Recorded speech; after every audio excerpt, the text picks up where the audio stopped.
This program is recorded and presented by Chippewa Valley Community Television. The audio for this program can be heard on WRFP LP 101.9 FM.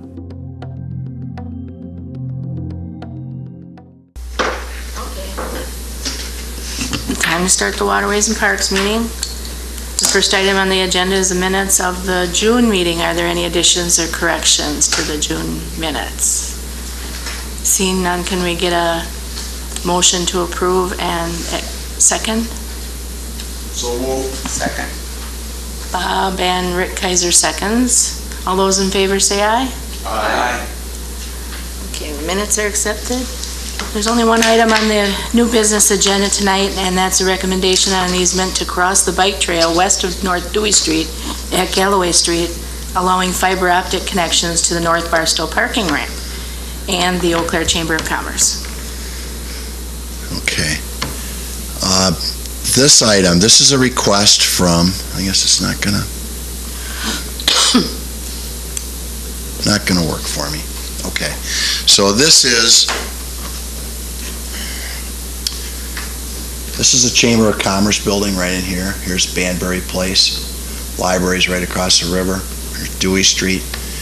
Fiber optic, most of the fiber optic within the city runs down Galloway Street. So what they're trying to do is make a connection off of Galloway Street to feed the new parking ramp. And in order to do that and service some other locations over here associated with the chamber, they want to run the fiber optic along the trail here and then over in this area and then connect in with the chamber, which will then feed the new parking ramp.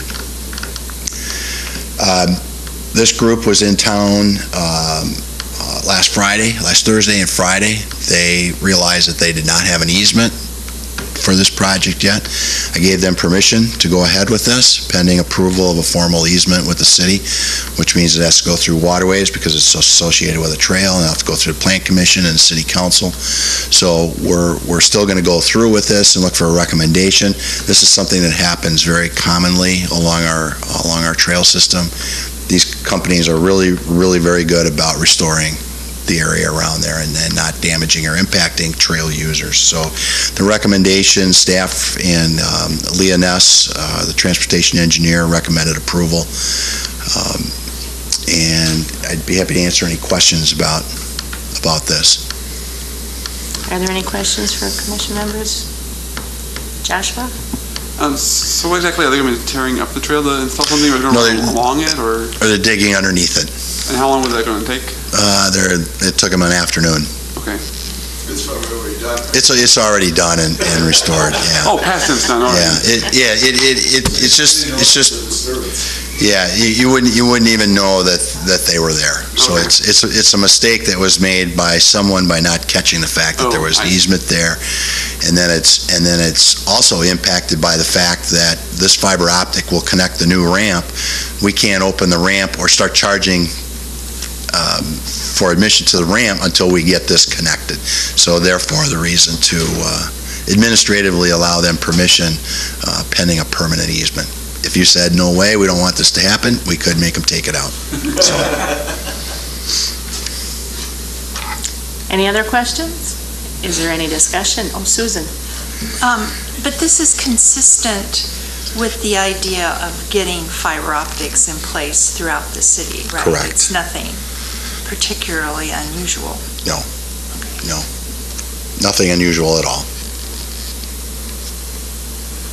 Okay. Any discussion on it? Can we get a motion and a second to approve it then? I'll move to approve. Allison seconds. All those in favor? Aye. Any opposed? Okay. Special events already. Are there any questions about any of the special events that are listed in your packet? I guess this isn't very good. And there were three new events since our last meeting that were added. Skate park fundraiser, the pickleball tournament that Ron's involved in, and then the Santa run. Now, the Santa Run is one that, this is a for-profit group that is running a race, and it's in December, and they want to run it at Carson Park, and they do not want to run it on the trail. They want to block off city streets, and they've been a little bit difficult to work with. They've never been to Eau Claire, so they have no idea what our trail system looks like. So we're in the process of trying to get them to make some changes to run more of the race along the trail system, because otherwise they're going to get clobbered with police fees for closing down intersections, because it is a competitive race. So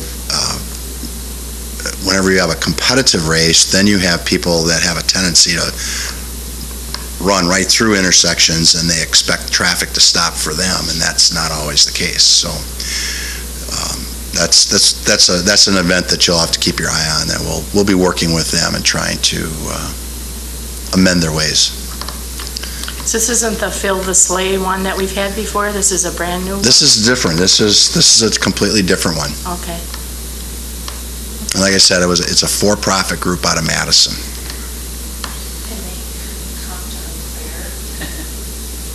Well, there'll be a special events meeting next week.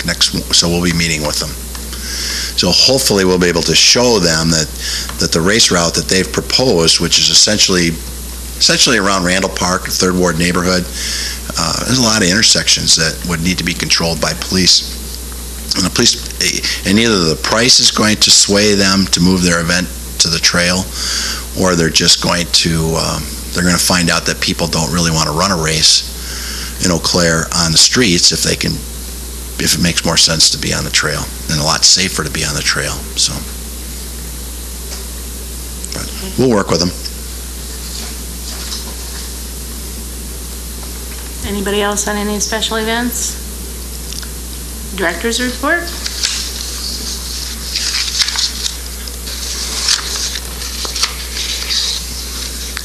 Couple new changes to that report. Are there any questions on any particular projects that we're working on?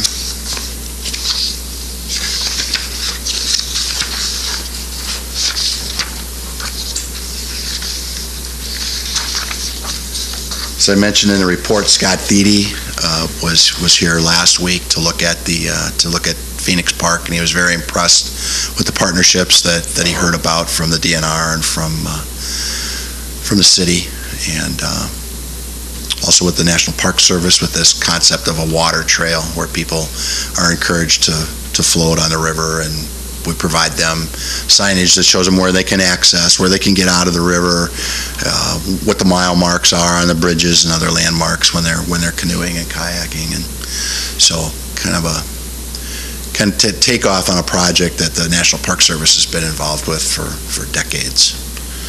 Those of you that have been on like the Namakogan is well marked out and mapped out, and you could go for, seems like forever.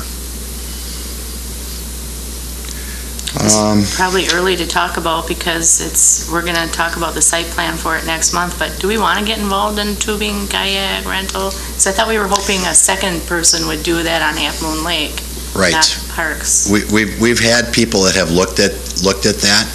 Now, the university, with their site plan over at the Menominee Street, Yep. they've proposed moving their kayak rental, which is up in is it in Davies? Something like that, lower floor on the top of the hill. Yeah. Is that Davies? Hilltop. So people have a long way to go. Every time they want to drag out a canoe, they really need to get to Hobbs. So that's a long way to go with a canoe. So one of the things they want to do is move that operation to closer to Hobbs Landing. And that's where they've talked to us and inquired as to whether or not we could enter into a relationship like we have with Bollinger Fields, where the city runs that operation during the summer, and then they run it during the school year. So up until May 15th, May 20th, and then they would take it back over once school came back into session, like September 3rd, September 4th. So we have talked about that. But that's been kind of a touchy thing, because you have a private business that's only 150 yards away from there that's doing the exact same thing, and we don't really want to negatively impact that business.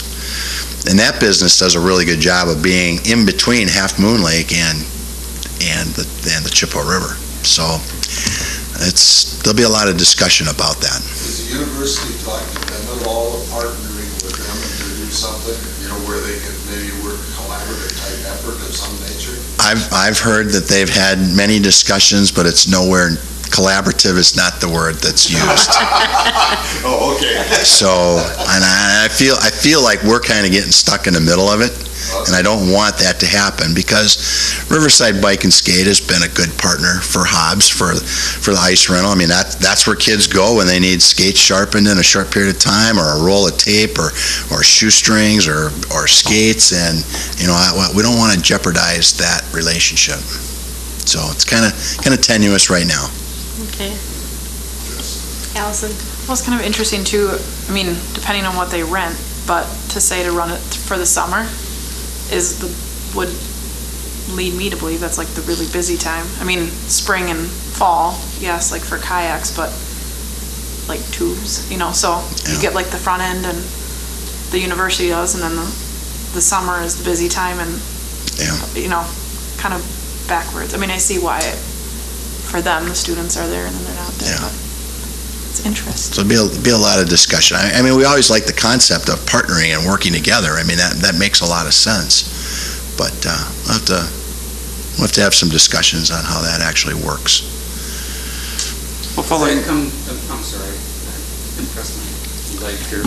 Does that come to Waterways and Parks Commission then? Oh yeah, and there would have to be some kind of agreement between the university that would have to get approved by the city council also. Okay. Susan? And is the university aware that Parks and Rec has had a working relationship with the private business? Oh yeah, I've made that very clear to Kim Way and Mike Rindo that that's our concern. I mean, they're a partner too. So. Okay, Joshua? following with Allison's comment that, the summer is the busiest time, and that'd be when the city would operate it, isn't that only available to university students to use this? No, my understanding is they want to make it available to the community. Okay. Plus you'll have the YMCA down there, so I think it'll be, I think you're going to see a lot of younger families that are down there that would use that might gain exposure. But you could argue that they have that exposure, they have that opportunity to rent tubes and kayaks from Riverside. But so we'll see. It's an interesting concept. Everybody has some really good ideas, but then the details haven't been worked out yet. Anything else on anything in the director's report? And then we anticipate the YMCA Tennis Center site plan to come before you next month. Oh. So okay. that will probably be an interesting meeting.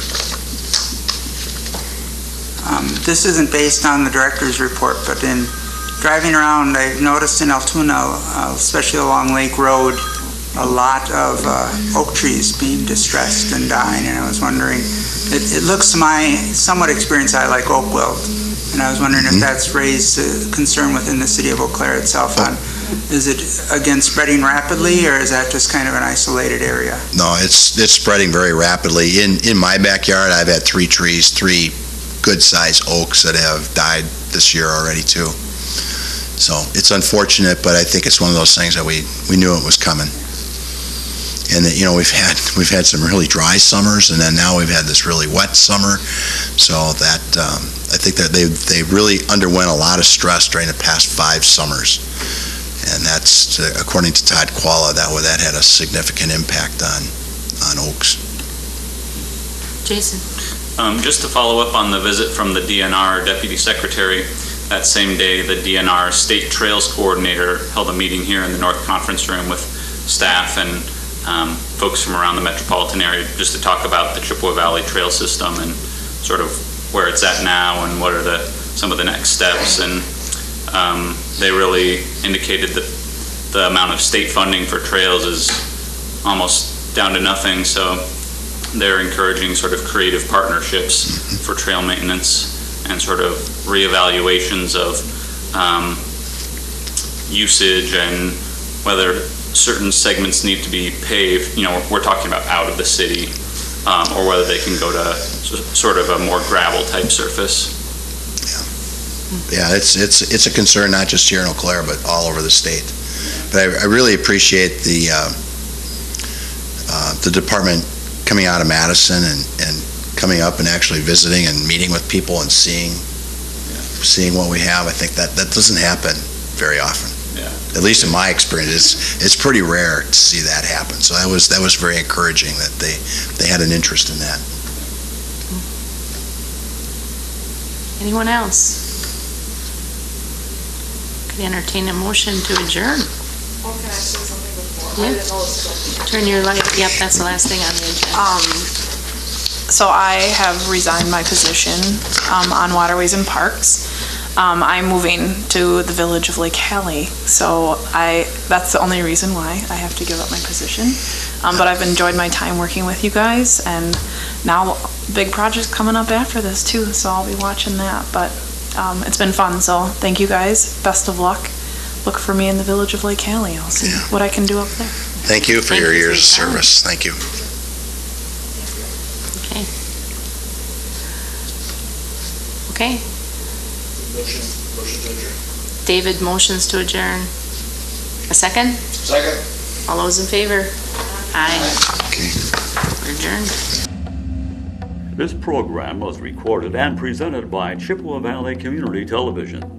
Chippewa Valley Community Television is made possible by continuing community support. If you would like to volunteer or make a donation, you can contact us by calling 715-839-5067 or on the web at www.cvctv.org.